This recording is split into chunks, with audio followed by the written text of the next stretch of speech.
So a little light beating, you know.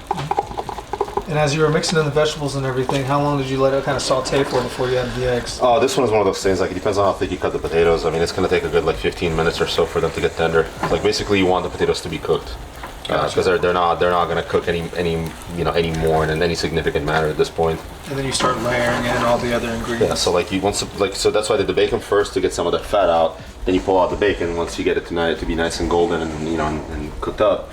And then you add your potatoes in, add some more olive oil, your salt, and just let the potatoes cook. And then once the potatoes are pretty much done, then you can add the bacon back in, add your onions, add your garlic, let the onions cook until they're tender. Added some green onion in here too, just for a little touch. So now we're just gonna go ahead and like let this whole thing cook. Right now I'm just trying to get the eggs, nice and incorporated in there. Work all that fat and all that starch from the potatoes. And in a minute here, I'm gonna stop moving it, and we're just gonna let it cook on one side until it gets. I'm gonna give it another one last twist like that. And so now we're gonna start tucking it like that. Now, is this something that you put a top on it or no? So there's a few ways to do it. If you feel comfortable, once it gets color on one side, you can flip it back into it. Even I'm a little apprehensive just because of how big this is and how much of it is in the pan. Yeah. Another way you can do it is just get a lid, do the old flip on the lid, and then slide it back into it. Or if you don't want to if you don't want to flip it at all, what you can do is you can turn on the oven on the broiler and just like pop it in and just basically, once it's cooked on one side, you just finish it up and let it cook from top down. So like where I worked in California, we had like your broiler grill on top of your stove. Yeah. So once the frittata got color on it, you just take it and pop it on the broiler for like 30 seconds to a minute, and it'll just cook up on the top, finish buffing it up, and then you just go flip it back on the plate, and you're serving it. Damn. So there's several different ways. The other thing too, like you want that bacon fat and that oil and everything, because you see how it's kind of putting out a little bit. So this kind of basically gonna fry out the outside and just get it nice and nice and caramelized and golden. Yeah. By the way, I love this pan. I can. I love that pan, and I haven't even used it. I just like, damn, that's a good fucking pan. I know it is. I mean, don't get me wrong, I've bought some new stuff that right off the bat was not that great, but these ones are just like they're money. Shit, I'm choking over here. Yeah. It's a great thing about getting old, right? It's like, what you did wrong? I breathe. Hey, literally, sitting here. You're like, how you spit go down the wrong pipe talking? Mm-hmm. You're like, everything starts malfunctioning as you get up. Look, you kids, boy, y'all got it made. So what's over your back? I sneezed. Yeah, how's you? Oh, damn, I cracked my back. It's getting worse and worse by the second. That thing looks good, man. Yeah. That's gonna send some people over the edge, bro. Yeah. We'll sit down and turn the movie on after this. Yeah. I think we're gonna play it on this plate right here. Sounds good, man. Look. Alright. But I will probably do the old lid flipper on this one because I just don't trust myself. What do you need? Either a lid. I think a pot lid would probably be the best thing. Something. Do you have another one that doesn't have a lid by any chance? Metal. Oh yes. I actually had to buy some spare tops at the Asian store down the street. Yeah. There we go. Dude, that place is great. I know. Might need to be cleaned up. Oh, this is Good lord. no, dude. Here's the other one. This one is good. I have it right here. Let's see. You're gonna use a cutting board. Yeah, this will do. This will do. Oh. All right.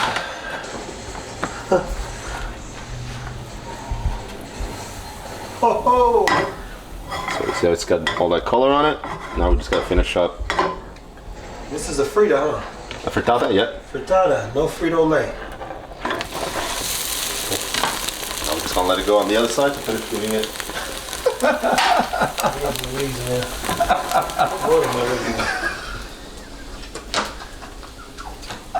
A good one. This is a good one. Yeah. This is a good one. Make this and Yeah, like take a nap. Look at the color on this thing, dude. It's crazy, man. He's made 3 different dishes since he's been here. And it ain't been an hour, bro. For real, if you think about it, yeah, there's only been like we just went through like a 3-course meal basically. Yeah, all breakfast. You don't hurt yourself. It goes to show there's no excuse, people. You can just bust out a fucking pan in the morning and just make yourself an egg. All you gotta do is just fry it up, flip it, put some toast, and that's it. Touch it, bring it, babe. Toss it, turn it, bring it.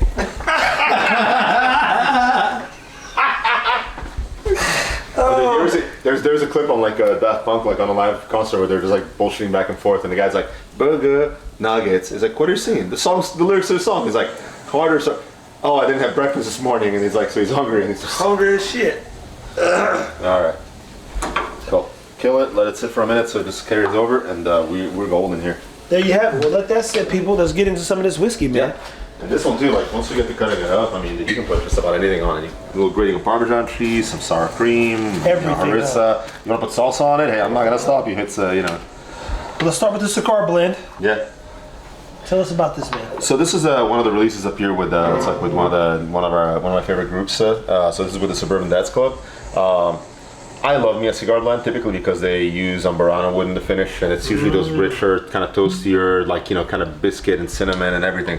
So depending on the craftsmanship. Regular French toast. Huh? I can smell the French toast on this. So, I'm a sucker for this kind of stuff. Thank you very much. Of course, man. And this one is a good one. I've had a different bottling of this, like another store pick. I feel like they don't disappoint. I've not had Amburana, I feel like in so long, it almost feels foreign to me. Yeah. And normally, the blendery does some type of Amburana finish every now and then where you go, okay, it's in the mix. Yeah. It's not been one in a while because we've been doing so many other good things. Yeah. Well, also I feel like Amburana had that kind of like spike in popularity at one point where like everybody and their mother was getting on there. And there was even some bottles that were just straight up Amburana where it's like you take a sip and you're like, whoa, it's too much, Like it becomes the kind of stuff that you just put a splash of it in a glass or use it. But these ones, look, when you're starting to get into like the stuff that's blended, I mean, yeah.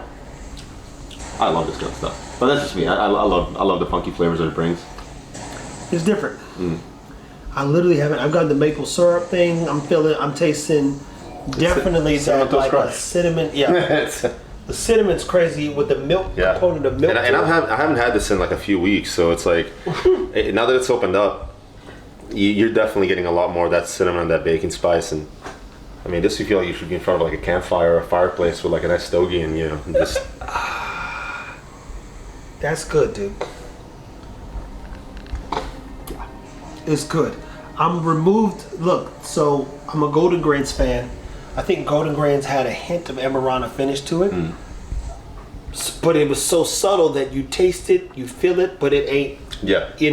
This feels like Amburana. Oh, it does. But so, for example, a couple of years ago, there was another bottle, Fiddler. They did a straight up Amburana finish on that.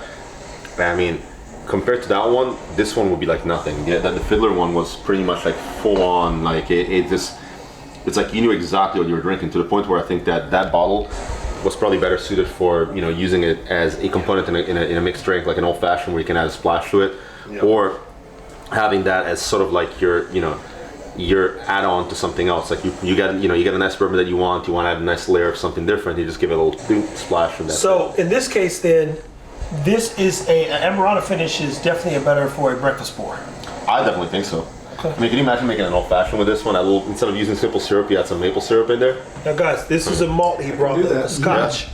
We're not doing this until Richard gets here. Like this is like. As you guys can tell, this has lived around many moons, so it's on its last leg. I'm good. I don't even need to try it because I'd rather watch Richard's reaction. Yeah. Oh, this is fantastic. He hits that big F word, that fantastic where you're like, oh, we got him. But this one. Talk about this one, man. So the Old Fitz, this is something that it's like I was lucky enough a few years ago. Finish your whiskey, man. What you doing? There we go. I talk with my hands, man. I'm gonna rinse it out, otherwise this is the only thing that we're gonna taste. Ah, that makes sense. Yep. They did I was drinking some Pappy Van Winkle this weekend. It's a true story. No, but look at me, I had some Pappy. Funny story. So the one time I had an opportunity to taste all that stuff at a friend of mine's house. It was a holiday party, and I had the worst cold in the world, where it's like I was so congested.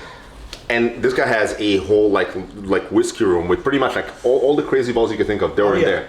I didn't taste a single one of them because it would have been a waste of product, and on me with the fact that I couldn't smell and nearly taste anything. Dude, let me just tell you guys, I just showed up at the blendery, and the guys are like, Trevor, we love you, man.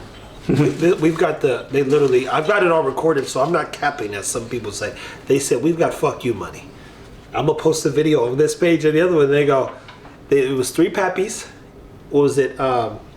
William T. no, it's like a George T. Stag and probably no Stag. It wasn't George T. Stag. E.H. Taylor. No, I don't know if it was E.H. Taylor. It was William something. Oh, William LaRue? Probably. The Weller, Weller, yeah, the William LaRue, W.L. Weller, like So you had the whole lineup of the Buffalo and Tea collection. I had $7,000 worth of whiskey on the table. Yep. And what was the first one? Oh, yeah, and it was a fresh crack Pappy, to be clear. Like, I've got it all recorded. Dude was like, we're gonna crack this here with you. And then the dude brought 2 more Pappies, and one was just Van Winkle, and the other one was the other. I said, dude, this closes out my whiskey run. If I ever had to, because I've had the 2007, 2009 George Stagg, along with now 3 different Pappies, all the E.H. Taylors, I'm like, guys, I don't know that I need to drink anymore. This is it. These guys brought in, like on camera, I've got it on this phone. I was going to say, don't worry, they're going to come up with new stuff for people to lose their mind But it was something else that I had. Yeah. Guys, I repeat, I'm not a whiskey fanatic. I'm learning to become a people fanatic, which I've been for some time. I love bringing people together. I love business, branding, marketing, messaging. I love this. But the byproduct is that it gets me to great whiskey. Mm-hmm. And this whiskey is like, hey, the stuff you see in the movies, you go, hey, you ordered the Pappy. The movie The Intern with Will Ferrell was in there. Mm-hmm. Did you try the back door? Have you got her to do the back door? And Owen Wilson, mm-hmm. and then Vince Vaughn. Vince Vaughn, yeah. So this is a good movie because it's a Google-based movie. But he goes, "Oh, you ordered the Pappy. I can afford." And I'm like, "How expensive is Pappy? It's $160." If you just buy it in store, if you can find it. Yeah, exactly. They're not expensive bottles, but the fact that they're sought after and impossible to get, they command whatever price somebody's willing to pay. Now they're $1,400 bottles. Yeah. So imagine $160 to $1,400 on secondary is crazy, and these dudes are like this, and I'm like this. Man, this is a good place to be. Yeah. I'm so glad I came today. I'm always glad to be at the blender, to be clear. But the Old Fitz. So the Old Fitz is with Heaven Hill. The Old Fitz is one of their top end lines. I was able to snag a 10-year-old a couple of years ago, and that's my celebratory bottle from when we closed on our house. So I keep it so I only have a pour like every October or so. But now they came up with a 7-year-old as sort of like their entry, more readily available line, and I was lucky enough to snag a bottle. So this my understanding is this is going to be fairly readily and available around. It's just that it's very early steps on the market. So right now everybody's chasing after it. So there isn't a whole lot of it out there. There probably will be more. But it's not an expensive value. This is a $60 bottle, so it's not it's not meant to be like. But let me be very clear, people. What I love about whiskey, even with Luka bringing over some tequilas that are good, some scotches that are good, and these guys, they said drink as much as you want. And so, I said, look, let me just for Pete's sake, just to make sure. I think I had 3 good pours of that Pappy. I said, let me try that Pappy just one more. He said, oh, Trev, I got 3 more bottles. You're good. He was like. I was like, really? He's like, yeah, drink as much as you want. I was like, this. That experience that you described, it's like I had an afternoon at the Blendery where I met up with the McKinney guys, and that was around the time last year when all those Wild Turkey 16-year-old bottles were coming out. Oh. And again, it's like it price adds up, but I was able to snag 3 of them, so I have 3 different bottlings. So hangout happens. I brought a couple of mine.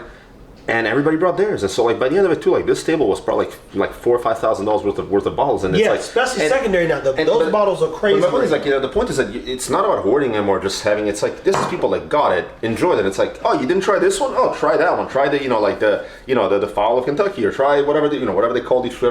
And so everyone brought theirs, and you're trying yours versus that one, and it's like oh man, that one is so much sweeter. It's like there's so much more oak on that one. It's like and that one, man, that's dense, and so you get all these points of comparison, and you're just having a good afternoon of trying it. And then somebody else brought in like 3 bottles of Old Fitz, like the 16 Bald and Bond and 18. Yep. There was one of them that tasted like peanut butter. Oh, yeah. So it's like there is I literally know some guys. I forget our guys' names. That always gives us a hard time, but he's a blast. Alex? No, not him. He comes in and he I don't know if you were there. He brought the Old Fitz bottle. Guys, I'm there. So much whiskey, bro, I'm there where like, for whatever reason, and again, thank you for everybody at the blender who thinks I'm important. I'm not. But for whatever reason, these people are like, Trevor, we brought some stuff for you to try. And I'm like, guys, I don't know if you watch the videos. I don't know anything about whiskey still. Now I know how to teach you about it and how to draw questions out, but I don't know the value of it. But they're like, well, you're looking at about $7,000. You get there, I think there was one day we were up there, it was $20,000 on the bar. Yeah. You go, and they're like, some bottles as far as 1979. And then some of those other antique collections, if you can get them from 2002 and under, they're like, oh, you're in the money. And I'm like, well, whose money? Because I ain't spending that. But point is I'm learning about the value, the time frames, and the legend of some of these bottles. But what I love is that they literally come in and are like, hey, I saw that video where you like Four Roses. I brought this for you to try. They're cracking this stuff at $500 a bottle that they pay for, just so people like me and Richard and others can try. Go, I don't know where I'm at in the world, but this is ridiculous. What is these fools doing? These dumbass. These dogs, I tell you. Now, anywho, man, Old Fitz. Are you an Old Fitz fan? I'm becoming. I mean, it's like, and also, as I said, I do like some of these oddball flavor profiles, and like that day at the blendery, that 16 really like having that kind of like toasted peanut, almost peanut buttery character to it. I know it's not for everyone. I really enjoyed it, and so if I find a bottle like that, I will gladly buy it. But in the meantime, having something that kind of like harkens at that a little bit, and that's not over the top, and I can easily replace it. Honestly, for the price, this is a good pour. And it's not meant to be like an end all be all. It's not the depth, the complexity, and everything, but it's good. And I mean, and again, buy it at MSRP. I mean, this is a $60 bottle. I mean, it shouldn't be. You shouldn't be paying more than that.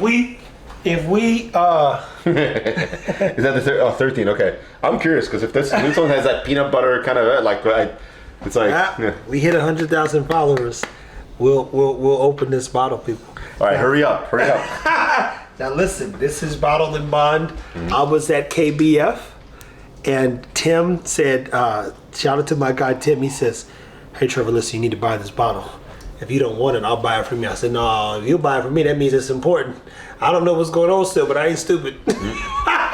So. And also, they're nice balls too. Like you can even keep them as a centerpiece or as a decanter, and like they seal pretty well too. So it's like, look. See, I love when people's face light up like this here. Well, so like, and also the labels too. This is something I learned recently, but like between the green and the red, it's I think it's whether it's a spring or fall release that. Again, they're very, very surface level knowledge for my end, but I will have Richard do a breakdown of this. But this is a Kentucky bourbon whiskey, people. Yeah. You can only buy one of these oftentimes legally there.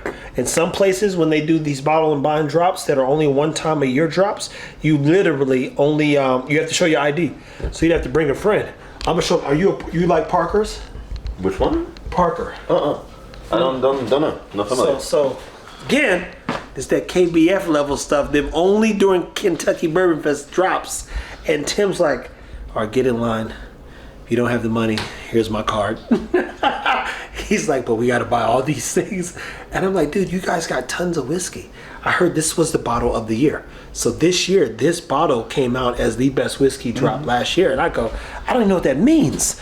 But I was going to say too, aside from like these great balls too, I feel like it's easy to get stuck on just like the chase balls and the big names and everything else, but the reason I enjoy being in the space is trying everything, because a lot of time you run into things that are either like small distilleries doing something cool, or somebody that's new on the market, or somebody being there at the right time and getting something really awesome and amazing. Give things a try, because you never know. I mean, it's like you might find the next best thing and not have to break bank about it. So Parker Bean, you know who he is, right? He went to work for Heaven Hill. Okay. So that's that Parker 14. Oh, okay, no. I've seen these balls. Okay, I've never had it, but I've seen it. Yes. And this is a Heaven Hill 18 year. Nice. So you see what I'm saying? They're like this. Trevor, you got to get these. I'm like, are they important? They were like, yes, just buy them. If you don't want them, I'm like, nah, man, you keep saying I'm gonna keep these. Look, this makes no sense. Yeah. What I'm giving it to you for? And at some point, they will be drank. Oh, for sure. And it's all about the occasion. Sometimes it's a special occasion, sometimes it's Tuesday. Tuesday, huh? Thirsty Thursday. We do it. Actually, shit. Or Monday. Right? Monday. Or Monday. So I would tell you this, guys. I don't know the value of these things. What I do know is that I've now walked into the blendery and drank more whiskey than I probably deserve to drink. That is like high value.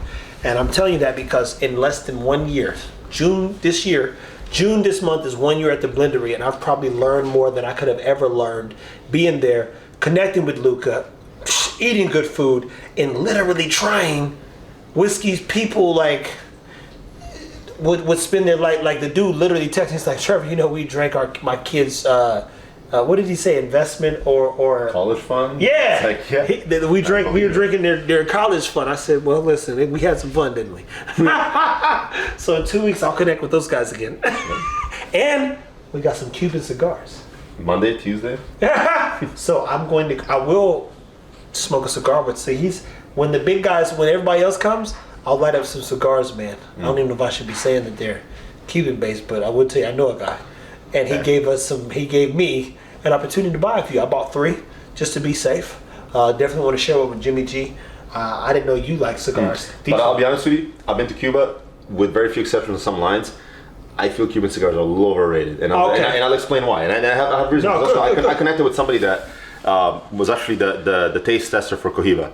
It was funny. It was one of those afternoons where we went to a Casa de Havana, got me a pour of rum, picked the cigar, and sat down. And somebody on the other side of the room kind of like gives me a check and he's like, "Great cigar, shit choice of rum though." I'm like, "Cool, here we are." And so it's like, "Well, what do you recommend?" And he just pointed me at a different like Havana club, like like more age and whatnot. And so we sat down and he's like, "Yeah," it's like, "No, you got a really good cigar." So this was a Cohiba the Vejique, which basically they make these cigars using like the tips of the tobacco plant, so like the younger leaves. And he's like, and at the time, like it was a $30 cigar. Like now I've heard that they're near impossible to find, and they're like hundreds of dollars. So it's like it's insane.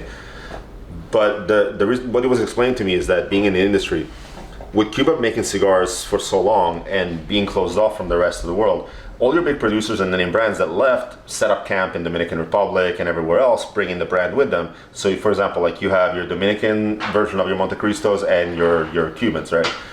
But the Cuban cigar suffered from having been made out of Cuban grown tobacco for so long, to where it's like the land is spent and it's not producing the same quality product anymore. So with the exception of some lines that are doing something different, the fact that we've been isolated and closed off, it means that you've basically kind of overdrawn your hand a little bit. And I also lived in the Dominican Republic, and I was friends with a couple of guys in the industry, including the sons of Mr. Seijas, who was like the master blender for Tabacalera de Garcia. Now I got to spend the summertime with them, testing out a new line of cigars with them too.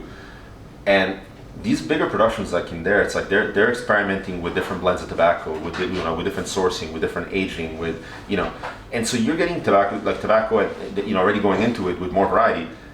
But then the process is adding more complexity and more layers, and so you get stuff that just has a very distinctly different flavor profile. And so, in my taste and opinion at the time when I was really actively smoking a lot more cigars, I do love me some Dominican cigars. So, And again, everything you're saying goes back to food quality, and soil depletion, all these things that you could taste, especially when someone's integrated in food in life. Yep. I'm integrated in living, so my specialty or superpower is people, and just enjoying that journey. So, can't thank Luka enough for already sharing some amazing stuff. Guys, get this. You've watched about 3 episodes with Luka alone. He's got the day off. And it don't feel like a day off because he's been cooking all day. And we've got a few more things we need to go and get so we can cook a little bit more. But I tell you this, today's already been a blast. I can't wait for part 2. Old Fitz, as he said, it's available. It's a 7-year getting you insured into the space. You're probably never going to get these kind of bottles here. I was literally at the right place at the right time with the right people. Hence some of the 4 Roses drops that you've seen me share that I got from KPF, along with that Old Fitz bottle that I already put back up. Most people don't need to know I got it, but Luka's one of the guys that if we hit certain numbers, you go, okay, let's crack this. And what we'll crack later is that brandy. We'll get that brandy that you got to see, that Barracuda that Tim gave us. Oh no! I mean, so like I said, I've been incredibly buried with work, so I've missed out on a lot of stuff the last few weeks. So in the next video, I'll bring the big fish out, since he's a Cubano. Yeah. Stay tuned, people. Keep it whiskey as always. Shout out to Chef Luka for making us an omelet, a breakfast sandwich, and now a frittata. Yeah. Coming right up. We'll get the frittata reactions, and then that'll be all she wrote, people. Eat good food, drink good booze, and live well. Yeah. Guys, the frittata is here. Look, we got scissor, the salmon. This looks so good, dude. He's cutting this thing like a pie.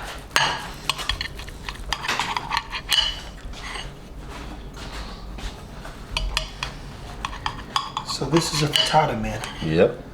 It's a big boy. Who serves frittatas? It's one of those things. It's more places should. Do you want a whole slice, or do you want me to cut into smaller pieces? No. I'll take a whole slice. I am no little kid. This almost like it reminds me of a quiche. It's that minus the bread, basically. Just all down in the pan. If you have sour cream, put a dollop of that on top, and you're good. I would, but milk will make me fart. Oh yeah. And don't put. But to his point, I'm sure the sour cream would slap. You said you put salsa. What else on here? Cheese, anything? Ooh, harissa. Say less. Less. My man on a mission though. I love it. I'm a kid, man. Like my sense of humor is like that, dude. Hey, that's how it should be though, man. So what we have here is a potato, egg. What else is in here, man? So we did potatoes, bacon, a little garlic, some onion, and eggs. You know. Oh man. You can put a little Parmesan cheese if you want on that thing, but it's like. What I love about this already, I'm seeing, you could do this. Cause I do an egg bake sometimes, and you can make and heat this up every morning with a little cup of coffee and be good to go. You could like if you have you ever seen those little small non-stick pans, like the little mini cast irons? I mean, you could make them individual and just like take one of these and just like pop it in the oven for like a minute or pop it in the microwave and just like just prep a few of them at a time. And Okay. He hit another one out the park, and some of you people, you're gonna want what someone presumes salt and depths and all this other stuff. I like clean quality food and the ingredients speak for itself, so I'm tasting a bit of the spice. I feel like you could chop down jalapenos in here. There's so many things that you could do here. Eggs the binder. I was gonna say the binder. You're exactly right. I mean, you could go. This is like inspired by tortilla española, which is like a very classic Spanish dish, where it's basically potatoes and onion and egg. Fuck. But literally, when I say fuck, I'm like, fuck. This is like. But like for example, like let's say it's like I'm washing, it's like I'm washing carbs. I don't want a whole lot of potato in there. Dude, go vegetables. Get some eggplant in there, some bell peppers, some garlic, and everything else, and you make it almost like think of like ratatouille, and then you bind it with egg, and you make yourself frittata. Now you're like, eggplant's not my jam. I'm like, all right, let's get some mushrooms and bacon, and some cheddar cheese. Bam, make that as your filling in that. So it's like you can go like once you understand how to make it as a technique, then you can literally add anything else you want to it. I mean. Back to salmon. It's like you want to take a piece of salmon, like roast it off and flake it. You can make a salmon-based frittata if you want. Well, guys, you've been part of the Art of Whiskey now. You're watching us grow. I love the beginning stages, aka the never-ending stages, because work is required. We tried some Old Fitz, we tried some Emerano, we saving the scotch for later. He made frittata, he made a breakfast sandwich, he made an egg asparagus omelet. He made us better. And the food keeps getting better, people. Stay tuned, keep it whiskey. Until next time, frittatas are the way.